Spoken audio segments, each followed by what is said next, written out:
Seenaa bareedduuf seenaa ajaa'ibaa. Barreessaan Ibsaa Sheek Yusuf, dhiheessaa fi sagalee Izzetdiin Jamaal. Shamarreen takka deemsaaf qophaa'uuf jecha buufata xayyaaraa tokko keessa teessee jirti. Xayyaarri ishee yaabbatuuf jirtu xinnoo akka turu gaafattee hubachuu dandeesse. Haga sanaaf buhartiin dabarsuuf jecha mana suuqaa buufata xayyaaraa sana keessatti argamutti deemtee kuskusii fi kitaaba dubbiftuu bitattee deebite. Gara kutaa VIP yookaan kutaa namoonni filatamoon qofti seenan keessa seenuun iddoo dubbisaaf mijaawaa ta'etti imaltee teessoo tokko irratti hirkattee teesse.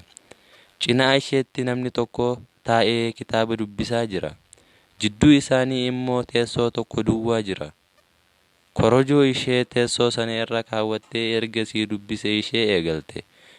Jidduun kuskusii korojoo ishee keessaa fudhattee nyaachaa.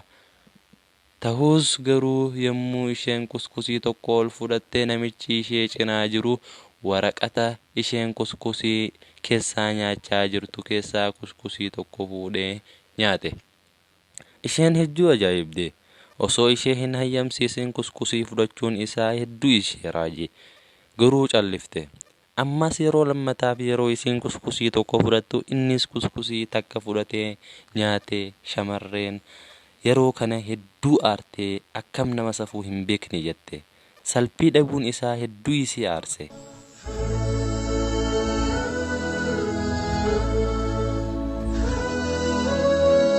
Salphii dhabuun isaa hedduu ishee dallansiise. Akkasuma gocha isaatti hedduu aartee caljettee teesse. Namichi haga xumuraatti akkuma isheen fudhattuun innis kuskusii takka fudhatee nyaachaa ishee waliin itti fufe.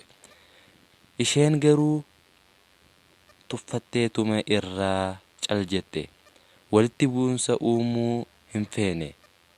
Xiyyeeffannoo nama achi jiru waan harkisuuf. Kana qofa osoo hin taane sababa kuskusiitiif jecha achitti jeequmsa uumuu hin barbaanne. Osuma haala kanaan jiranii xumura irratti kuskusiin tokko qofti waraqata keessatti hafte. Gara ishee keessatti namichi abaaramaan kun yoon an kuskusii takkitti hafte tana fudhadhe inni noo maal fudhata jettee isha abaarti.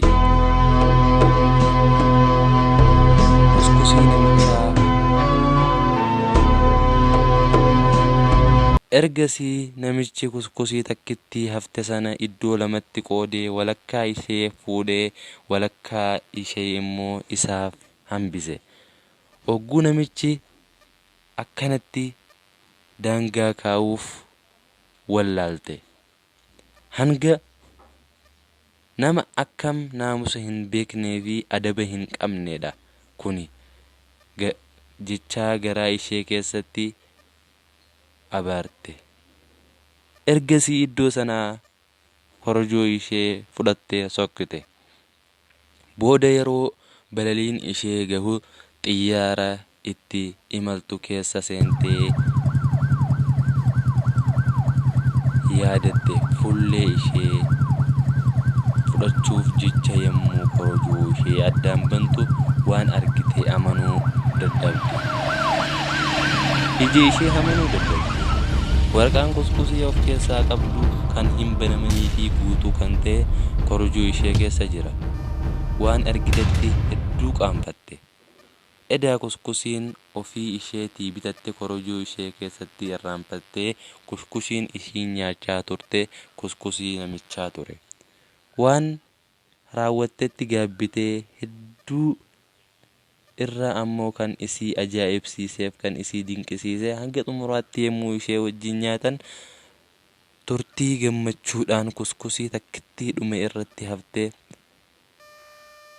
iddoo lamatti qoodee yommuu isheef hambisu gonkumaa osoo hin dallaninii fi isheetti hin iyyin ishee afeeree ture. Kuskusiin namichaa nyaachaati isa abaaraa turte. Amma dhiifama gaafachuuf iyyuu yeroo hin qabdu.